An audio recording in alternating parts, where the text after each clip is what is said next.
I welcome you all in the webinar on the practical aspects of IFRS 15. This is on revenue recognition.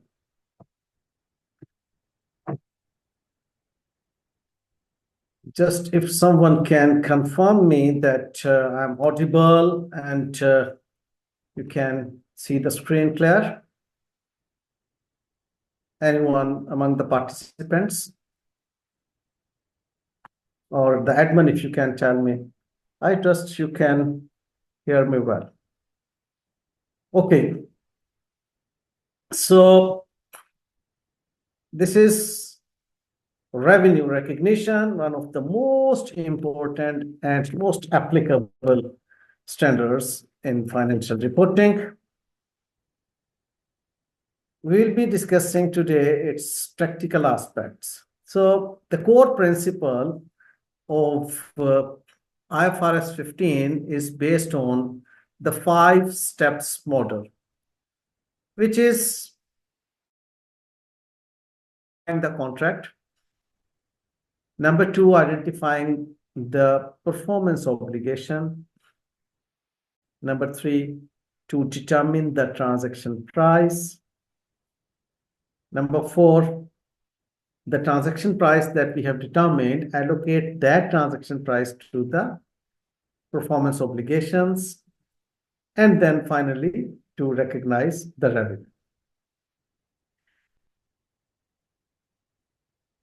We, in today's webinar, will be discussing the practical aspects of all these 5 steps. To start with, I'll take you through an example in which we will see that all these 5 steps are applied and what is the basic accounting that we do in terms of recognizing the revenue. So the scenario is that there is a telecom operator named Sample Company. It has entered in a contract with Jami on 1st of July, X1. So in line with the contract, Jami subscribes for Sample Company's monthly plan for 12 months. Just like we as a consumer enter into a contract with the telecom operator. And what Jami will pay? 12 monthly installments of 100 each. In return, means for 12 months, Jami would be paying 100 each. So in a way, Jami is paying 1200. In return, the telecom operator will hand over a handset of 240 to Jami right at the point in time when the contract will be signed. And the telecommunication company will be providing monthly services of 80 per month. Means normally Jami charges 240 for the handset. I'm sorry, the telecom operator charges 240 to any customer if that customer walks in to buy the handset. And the telecom company charges 80 per month if the customer wants to buy monthly package that is of 80 per month. So now the concept is that we have to look into this contract that 5 steps have been fulfilled or not. The step 1 is that obviously there's a contract between the entity and its customer,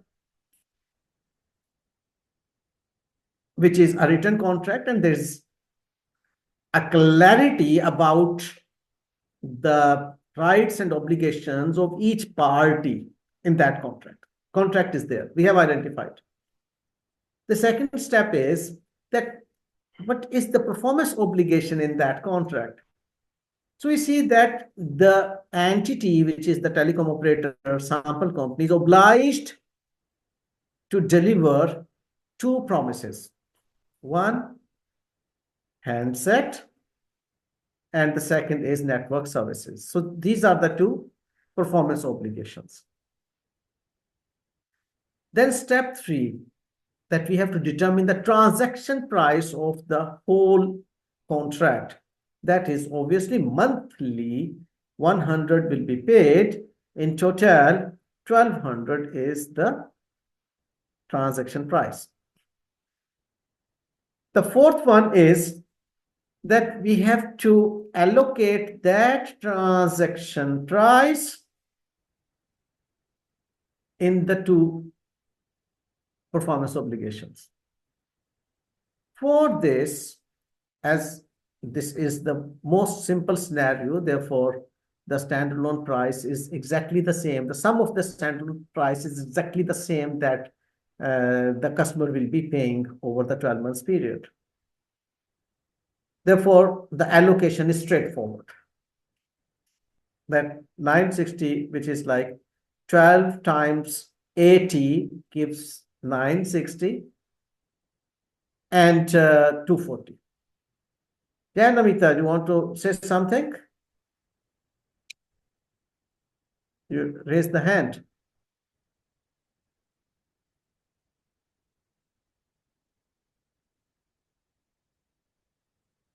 Namita wants to say something.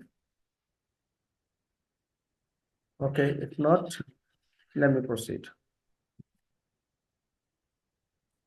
Please, if you have something to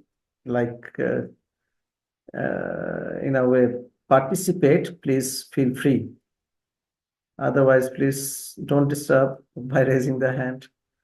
Well, so, okay. So that 1200 will be then allocated among the two performance obligations. And since we are invoicing on monthly basis, therefore, this will be broken down into the monthly revenue. Okay. The step 5 is that we have to recognize the revenue.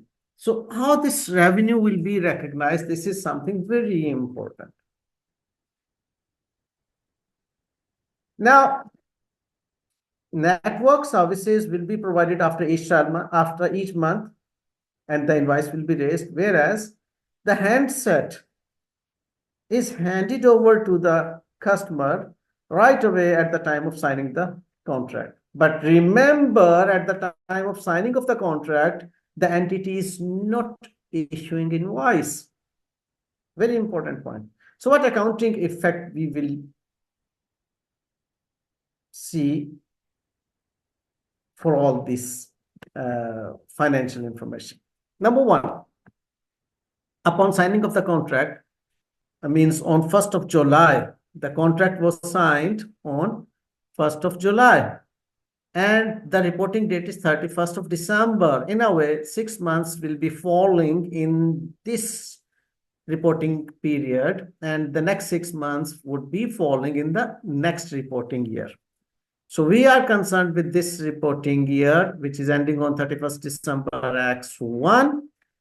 So at the time of handing over the handset to the customer, since we have performed our obligation was to hand over the handset. Therefore, the revenue should be recognized. But remember, we cannot debit trade receivables over here because still there is a condition that we have to perform 12 times. Then this handset amount would be received, because we will be raising invoice at the end of each month for 100, and the total 1200 would be recovered in 12 months period, in which this 240 is included. It's a part of that 1200. Therefore, we will debit contract asset. Remember, contract asset means the entity's right to the consideration in exchange for the goods or services which the entity has transferred to the customer, but the right is conditioned. Right to receive cash is conditioned on something other than the passage of time. Passage of time means the financing factor. Okay. The case is over here that it is depending that 1200 would be received when 12 performances will be done. So in that 1200, 240 is included. So what we will do now, but one more very important point, that as we recognize the revenue, at the same time, we have to recognize its cost of goods sold on the same date. So on 1st of July, these two accounting entries will be passed. Okay. Both of these accounting entries will be passed on 1st of July, X1. Okay.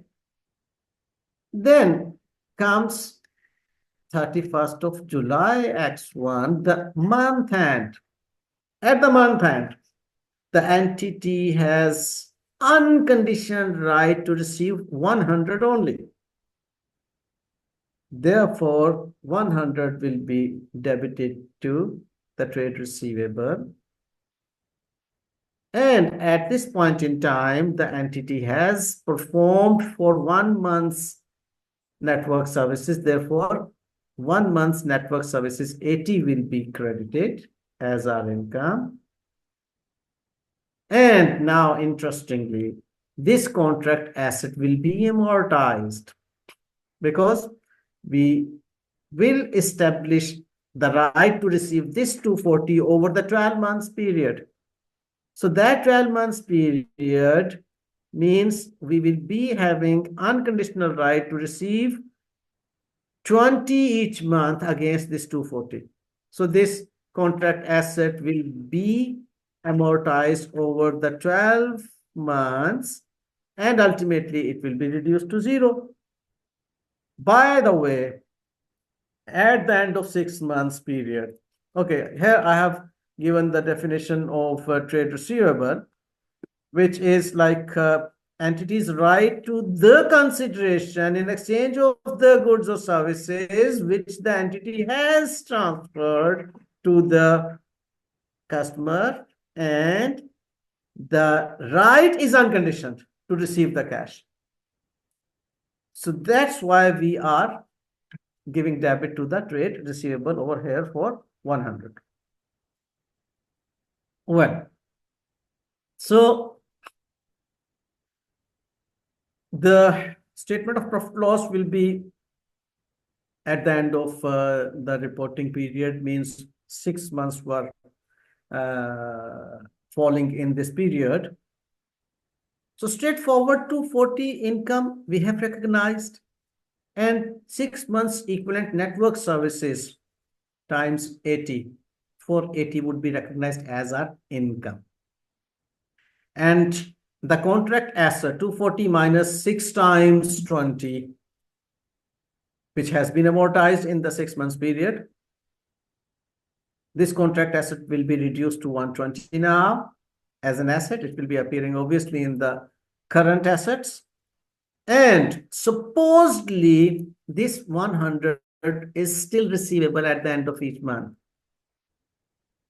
So this 600 would be appearing in the current asset as the trade receivable, or if it has been received, obviously it will become part of cash. So this is the most easy scenario of revenue recognition. In this scenario, we have observed two very important revenue recognition criteria. One is that the revenue is recognized at the point in time when the performance is fulfilled, means handing over the handset. So at once, we have to recognize the revenue. The second is the performance obligation is fulfilled over the time period. So a series of performance obligations will be performed, and as and when that will be performed, the equivalent revenue will be recognized at that point in time. Next, we will discuss the contract, the step one, in fact. Okay. The step one contract is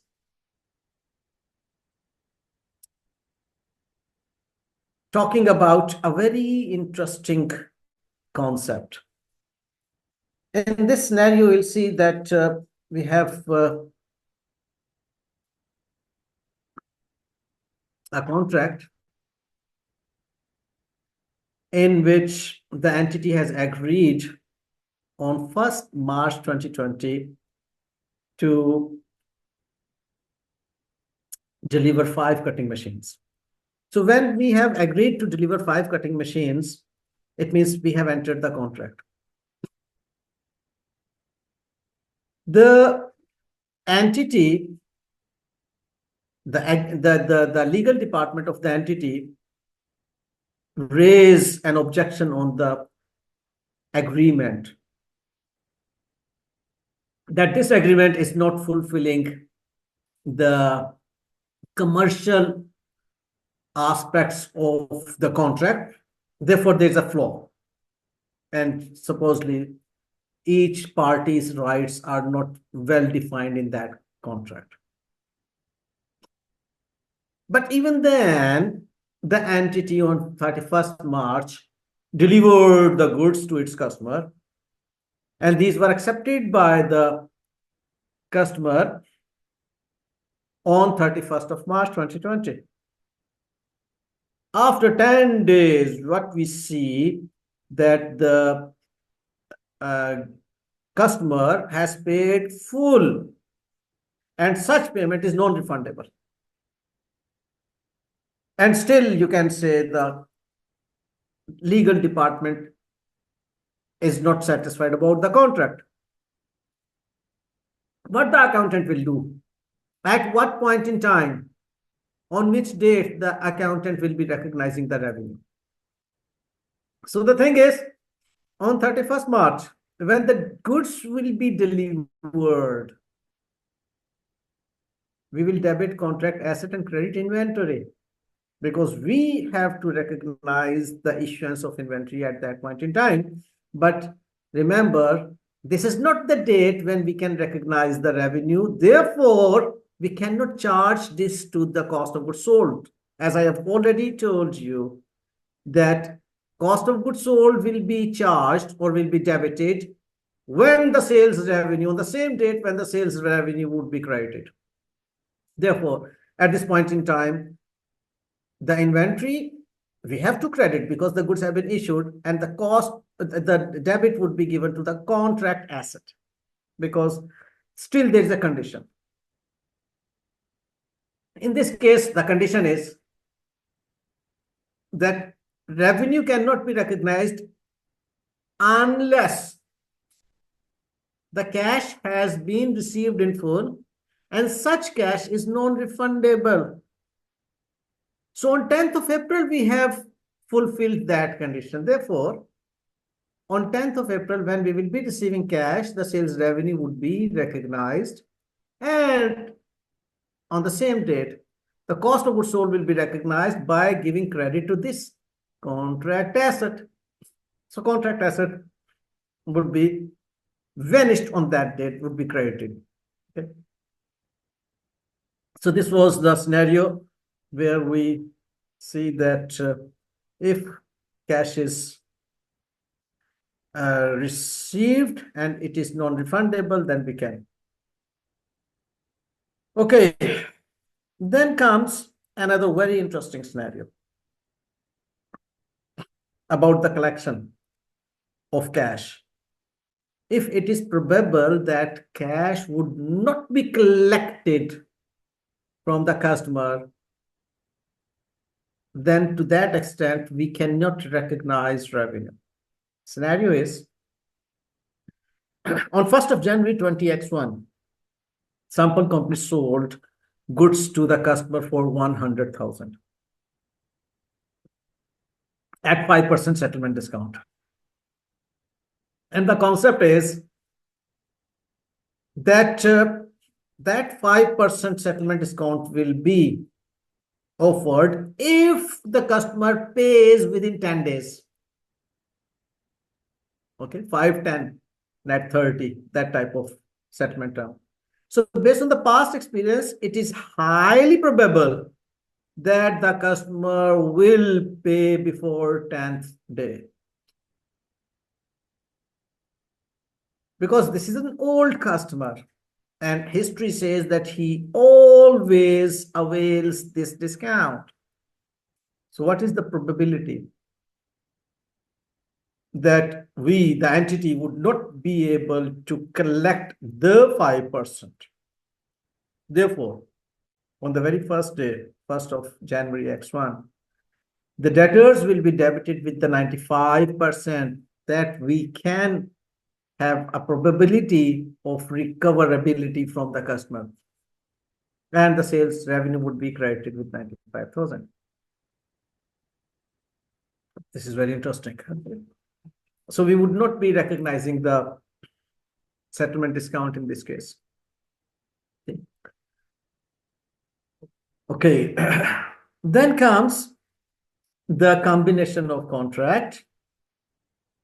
We can combine the contracts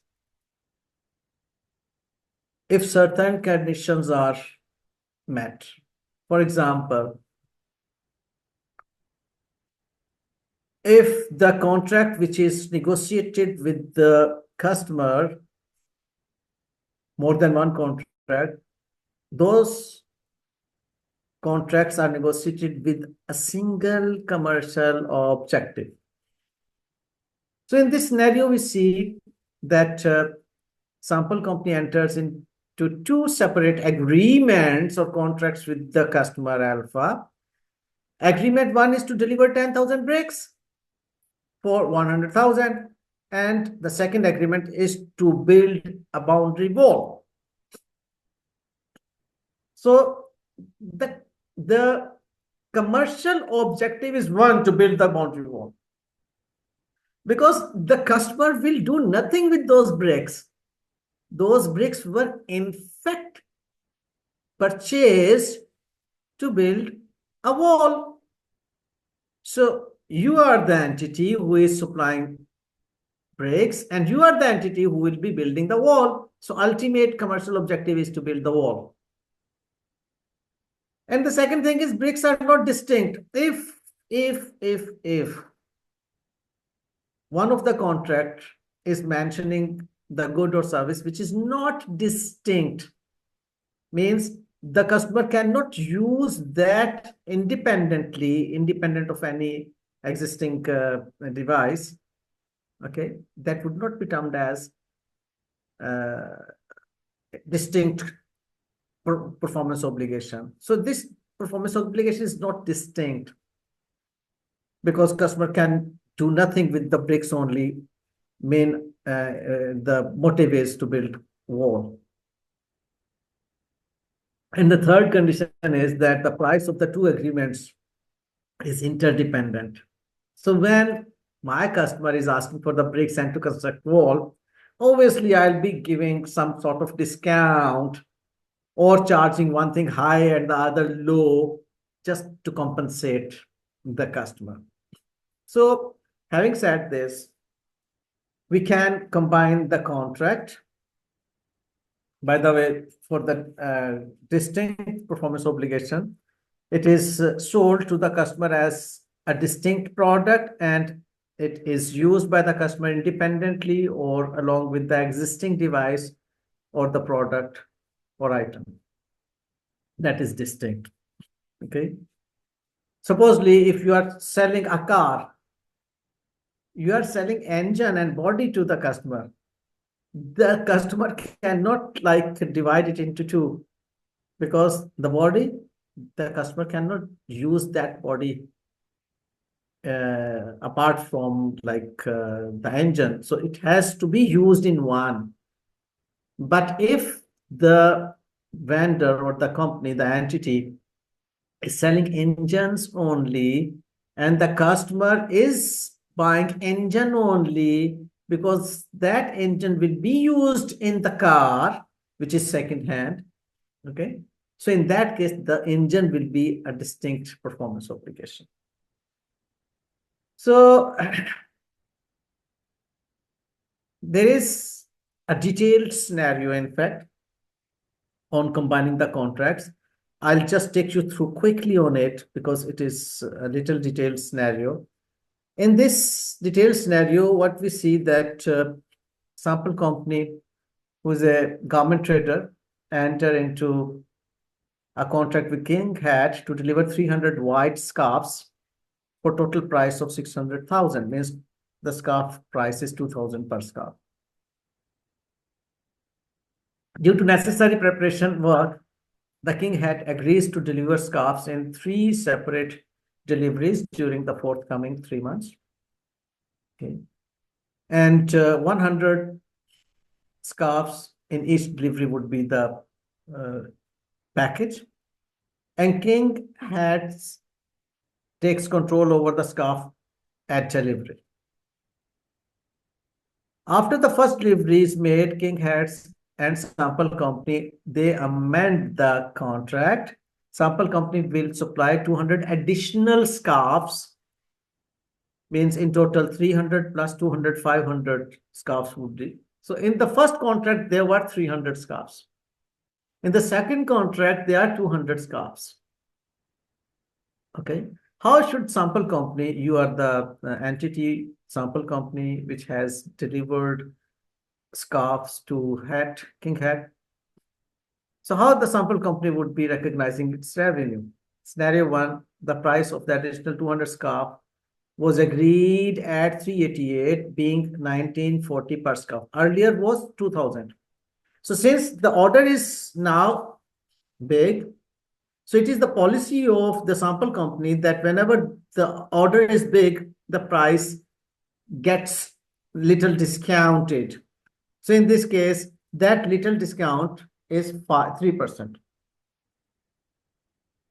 So the normal volume discount, this is the normal volume discount that will be given to all the contracts, all the customers who will be ordering of this volume size. So at 31st December, the year end, the reporting date, sample company delivers 400 scarves, 300 out of the first contract and 100 out of the second contract. 300 as agreed initially and 100 under the amended contract. How shall the sample company will be, how this revenue will be recognized under IFRS 15? So the thing is, there is in fact a detailed concept of recognizing the contract modification. Just focus on it. Rest of the scenario you will work out yourself. In this, you see that the additional goods or services means which are in the amended contract, the second contract. Those were 200 scarves. Are these distinct? Yes, those are distinct performance, means not the same 300. Means the modification is not because of the defect in the earlier 300 scarves. Rather, this modification is talking about the additional 200 scarves. So those additional 200 scarves are distinct performance obligation or distinct goods or services. And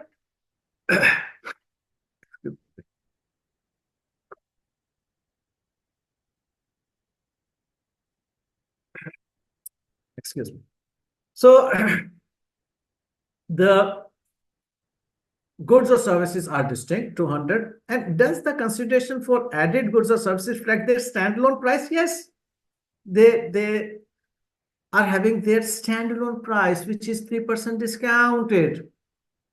Okay. It is not a special price.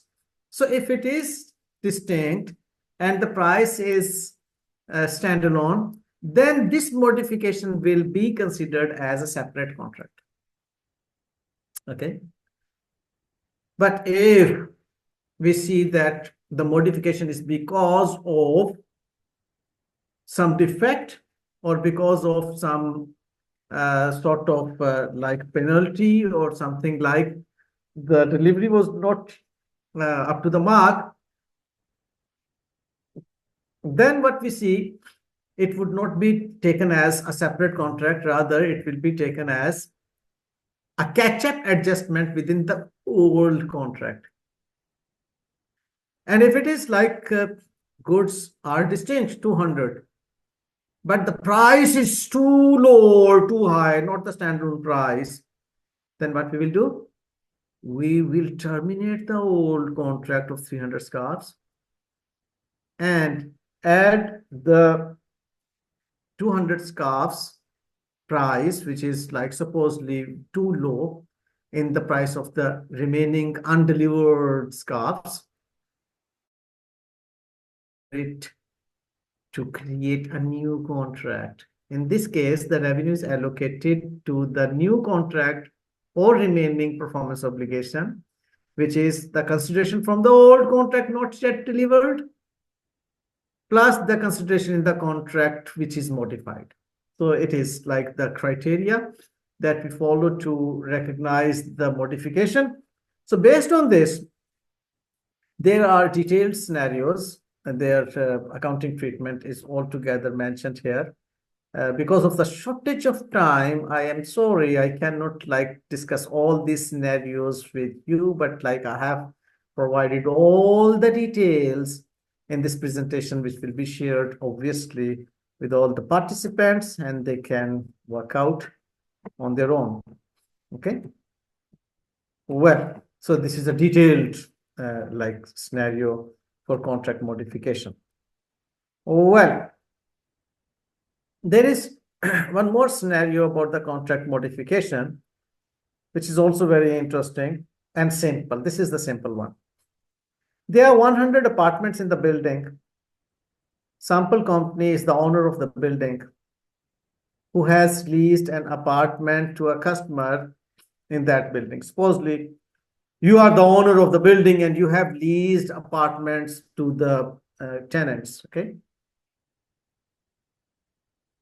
Sample company is modifying the contract now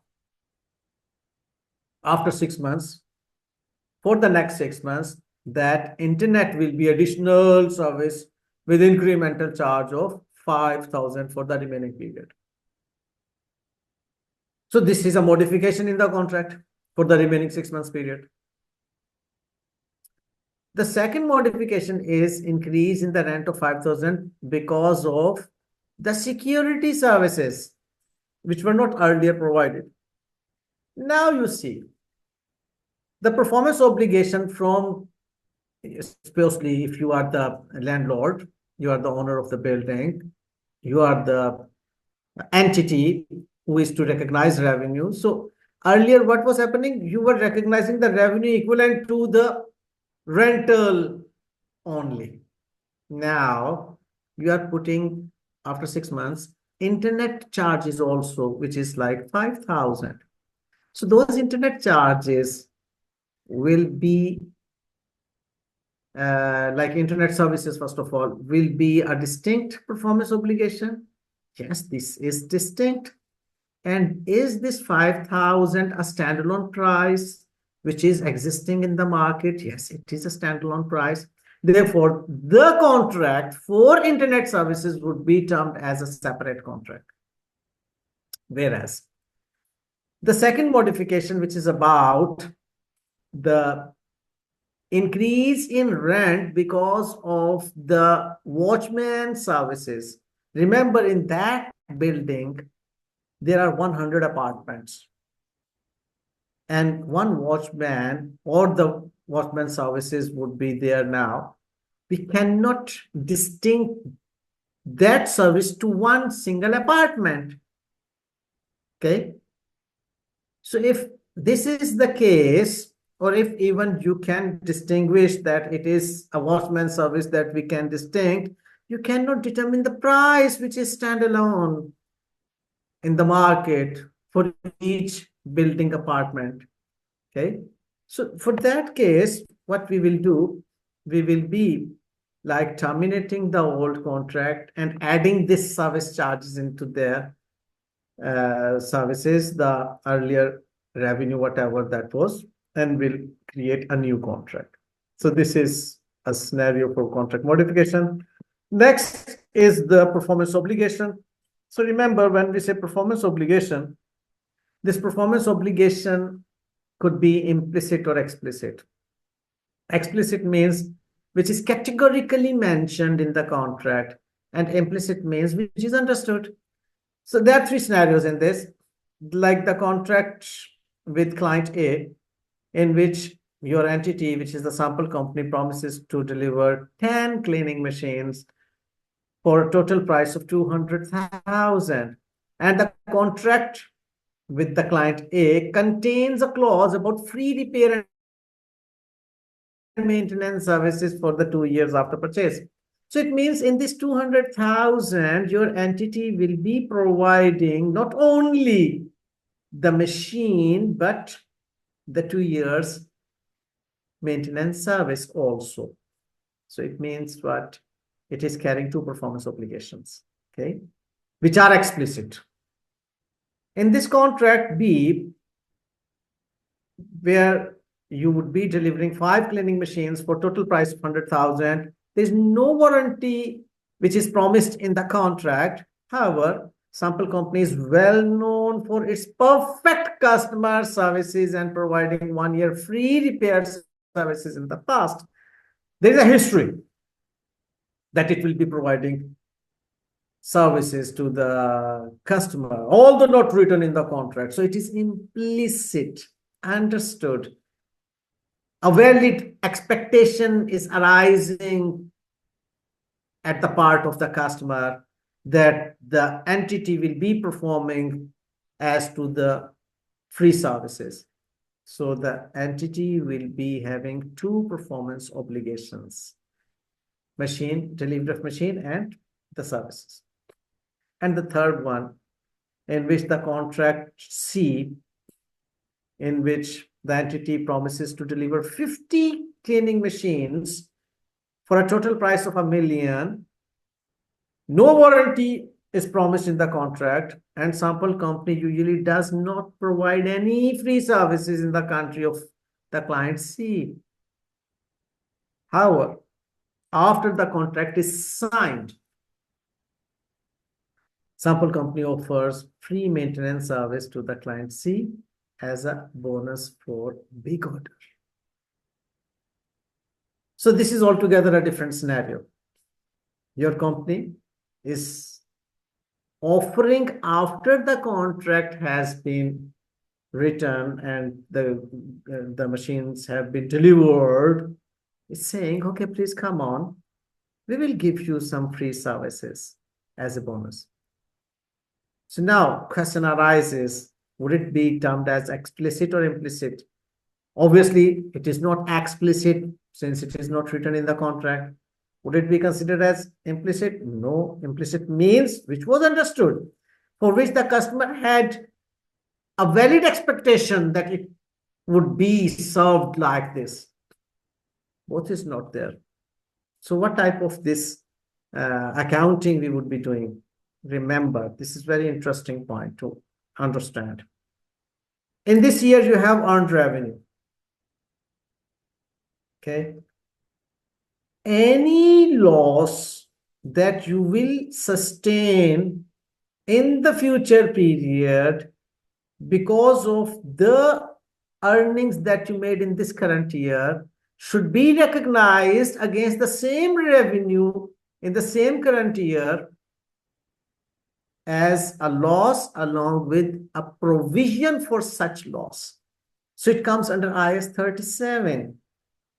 You will recognize an estimated amount of the service charges or the cost that you would be incurring for serving the client to whom you have supplied goods or services in this reporting period, in the same year, you will be recognizing a loss along with a liability. So when the time will come to serve, at that point in time, this provision liability will be settled. So exactly IAS 37 accounting treatment is here. Provision for business losses. Okay, so this all has been explained in there. Then there is a very simple concept I can skip so that I can cover more scenarios. This is principal versus agent. Means if the principal, from the principal standpoint, the gross revenue is like the revenue that belongs to the principal. The agent is like concerned with the commission part only. So you will read it, you will get it. So the third step is transaction price. Transaction price is worked out based on the contract, which is written in the contract.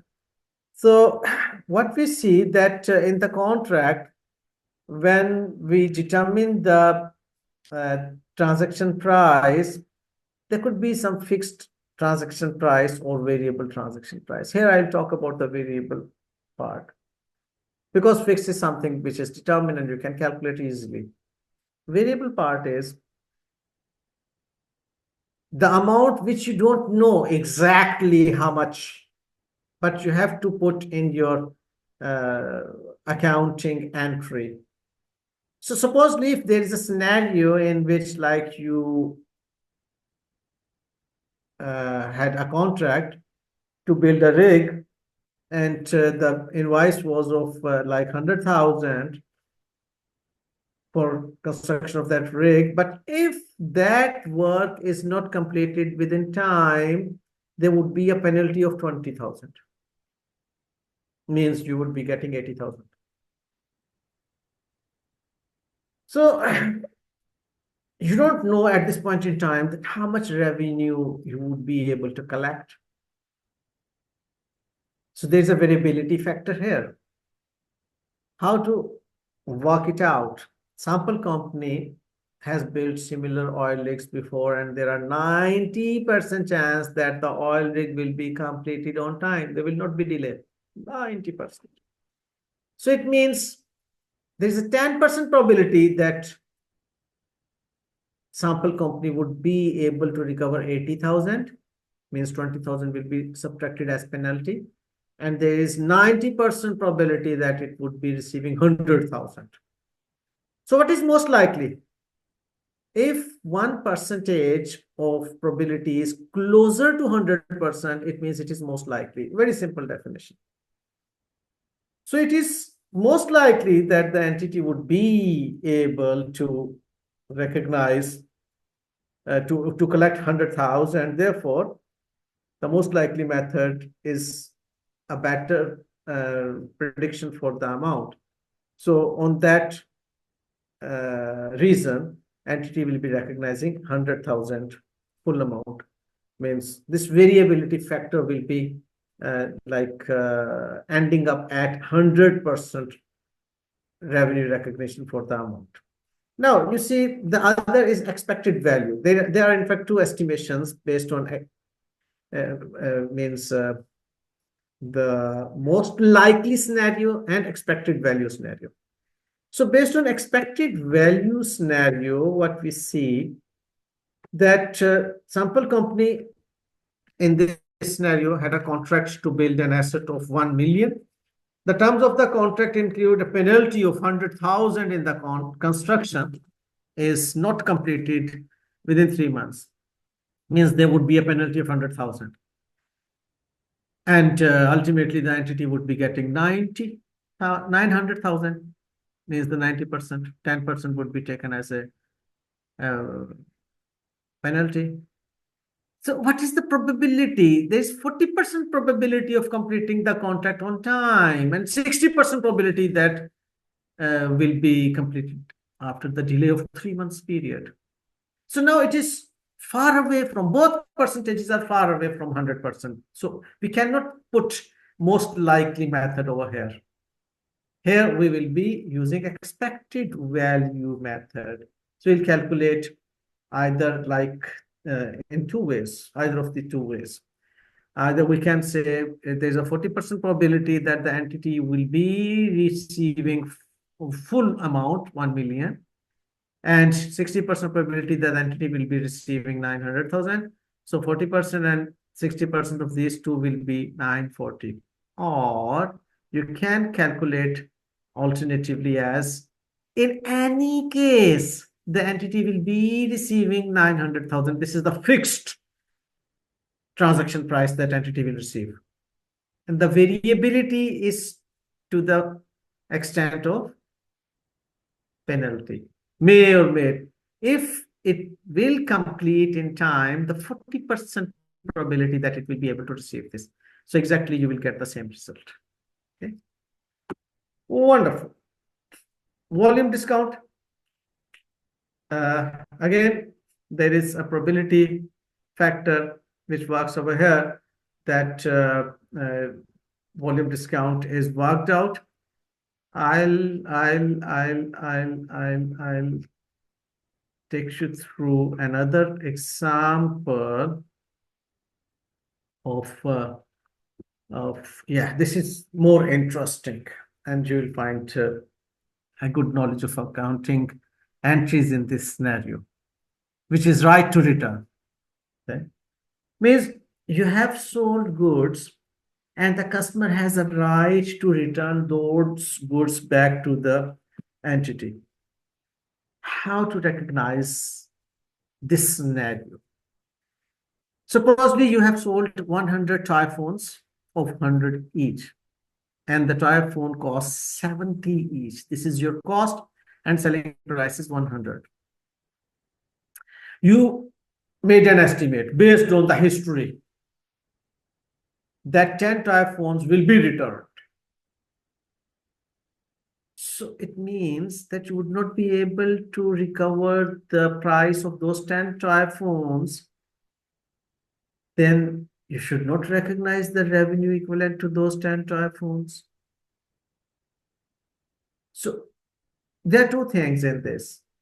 That is this estimation a reliable estimation? And number second is its accounting treatment. So the reliability that we can place on this 10 toy phones which would be returned can be worked out based on the history which is mentioned here. That is, in establishing this estimate, the entity uses an expected value method and estimates that 40% probability is there that 8 toy phones will be returned. So 40% times 8, 3.2. 50% probability that 9 toy phones will be returned. 50% of 9 is 4.5, 3.2 and 4.5. And 10% probability that 23 toy phones will be returned, it is 2.3. So adding up all these three. So how to do accounting for this? Look, here I have worked out that 10, 40% of 8, 50% of 9, and 10% of 23 equals 10. The accounting entry when you have delivered those 100 toy phones means you have performed altogether what you were supposed to perform. Therefore, you have unconditional right to receive that 100 times 100 means 10,000. Now, is it really the right that you have established of receiving 10,000? Is it really representing the revenue that you should recognize now? The thing is, there's a probability of return of 10 toy phones. Therefore, to that extent, you should not recognize the revenue right today at this point in time. You should recognize a refund liability against that unless the time lapses and you get to know that customer is not going to return those 10 toy phones. So till that date, there is a liability on you that you have received or you have established a right to receive, unconditional right to receive. There's a trade receivable for that 10,000. Out of which 1,000 will be appearing in your refund liability, and equivalent to 90 will be taken to the income. And as I have told you already, interestingly, we cannot recognize cost of goods sold which does not match the revenue. So the 90 units, the cost equivalent to that 90 units will be recognized as cost of goods sold, and which is representing 10 units will be debited to the contract asset. And inventory will obviously be credited with the full amount of the 100 toy phones times 77,000. So this is what like you would be passing accounting entries for the expectation of the return. So obviously, when those toy phones will be supposedly returned, you have not recognized revenue. There's no accounting entry of sales return that you need to pass now. You will simply debit the refund liability and credit cash. You will return that amount if you have received cash, or you will credit the trade receivable, means no need to recognize that as trade receivable anymore. And at the same time, the contract asset will be credited and inventory will be there because those toy phones have been returned and are now part of your inventory. And if supposedly by the lapse of time, those are not returned, and the customer retains all those 10 toy phones with itself, okay, then the refund liability will be transferred to the sales revenue. This refund liability will be debited and sales revenue will be credited. And this contract asset will be transferred to the cost of goods sold. This contract asset will be credited and cost of goods sold will be debited. The sales will be completed. Okay, so this was interesting. Then comes one more interesting concept of financing component. Supposedly there is 100,000 that you have a right to receive after 2 years time period. So it means 10% is the discount rate prevailing in the market. So what you will do, you will discount it down today, and the discounted amount will be recognized as revenue 82,645, debit trade receivables, credit sales revenue, and it will be unwinded at the end of each year.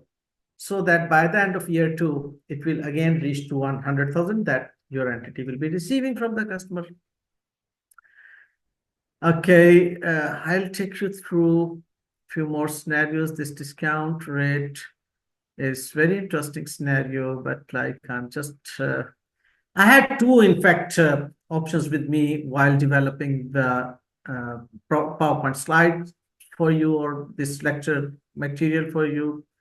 One was to skip all those scenarios, okay, and just to select few scenarios that I will be delivering to you.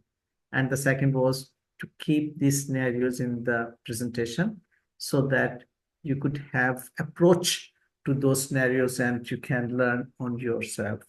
Okay, so this is for your learning, by the way, that I'll be providing you. The fourth step is to recognize, to allocate the transaction price among the performance obligation. And this, in fact, quickly I'll be taking you through this approach. And the approach is, there are 3 approaches, by the way. Just have a look on it. In fact, the thing is that sample company manufactures and sells plastic card printing machines with laminator. You are selling plastic card machine and the laminator machine. Specific card printing software is provided as a must part of the printing machine.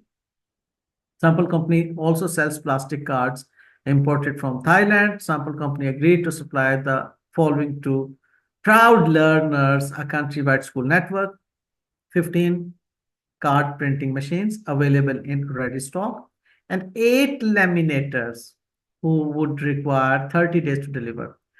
So by the way, it is not the normal routine of the sample company, because sample company used to sell plastic card along with the laminator, but the school is saying we are since getting 15 printing machines, we don't need 15 laminating machines or laminators. Just give us 8 laminators. So you don't want to lose your customer, in fact. You agreed. So now you don't have standalone price for that scenario because your standalone price was available for the 15 card machines along with the laminator. Now the customer is asking for the machine separate and laminator separate. So this scenario, how you will be looking into it. And then 100 plastic card available readily in stock and lump sum price of 9.2 million for the total contract has been agreed. How this 9.2 will be allocated? So there are in fact the scenarios in which like we don't have standalone price straightforward. Then what we do? One solution to it is the markdown approach. Okay. We eliminate the profit margin from the selling price and cut it down to the cost so that it becomes a proportionate reason for allocating the transaction price. The other is like a market adjustment scenario, that what you do, you see where do you stand in the market and what the rating you get in the market. And the competitor, if it is having a price in the market equivalent to 10 points and you are having equivalent to 8 points, your points are 8, you will adjust your standalone price down to 8 points, taking the market price from the competitor and working out the price which is compatible to your 8 points. And then third is the remaining residual value. So this approach is discussed in this scenario, that how you will be allocating among your performance obligations when standalone price is not given. Okay. Here I have shown all the working. Okay.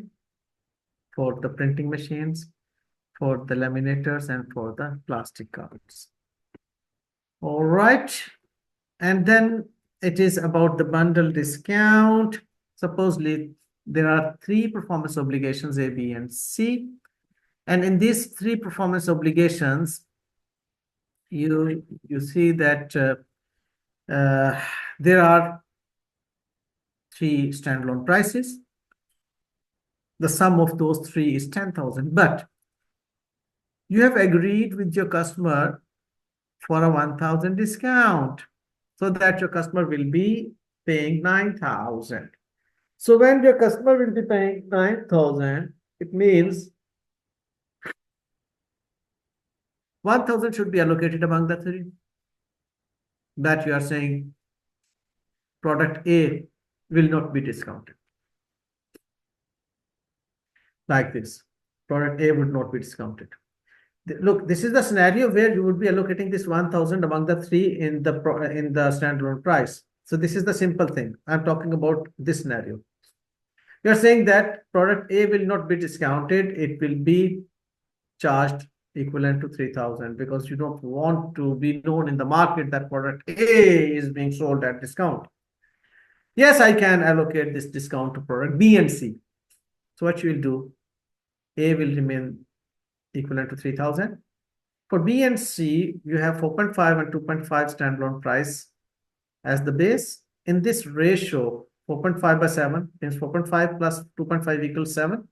4.5 by 7 and 2.5 by 7, this 6,000 remaining, because out of this 9,000, 3,000 has been like allocated to product A. This 6,000 will be allocated to B and C in their own standalone price proportion. So it would be the like allocation of this 9,000 in this scenario. So either we will be allocating 9,000 in the ratio of 3, 4.5, 3, 2.5 like this, or we will be allocating remaining 6,000 in the 2. Oh, well, so by the way, for revenue recognition, I have already discussed with you the concept of the telecommunication company and the customer journey, where we had like 2 performance obligations, one in point in time and the second in the over the time period. So in this part, revenue recognition, you will find certain other activities, 2, 3 activities, where you will be finding discount voucher based activity and loyalty program based activity. Okay. And then about the contract cost, how that is recognized to match the revenue. Then there is also an activity about the bill and hold arrangement, because here you would not only be providing the services of selling the goods, but also holding the goods as a custodian. Okay, so that's all for the session today. And myself, Ahmed Farhan, has communicated with you. And there's a disclaimer that I have used certain depictions here and taken some examples from the research-based work. So there could be some similarity there. And we at Crest Cooper are holding our offices in USA, UK, and UAE and New Zealand, where we perform our audit and accounting and taxation services. So thank you very much for being with me, and I trust you would have enjoyed. If you have any questions, please feel free to discuss. Okay. Okay. Thank you. God bless you all. Bye-bye. Thanks for watching the video. Click on the bell and subscribe to the YouTube channel.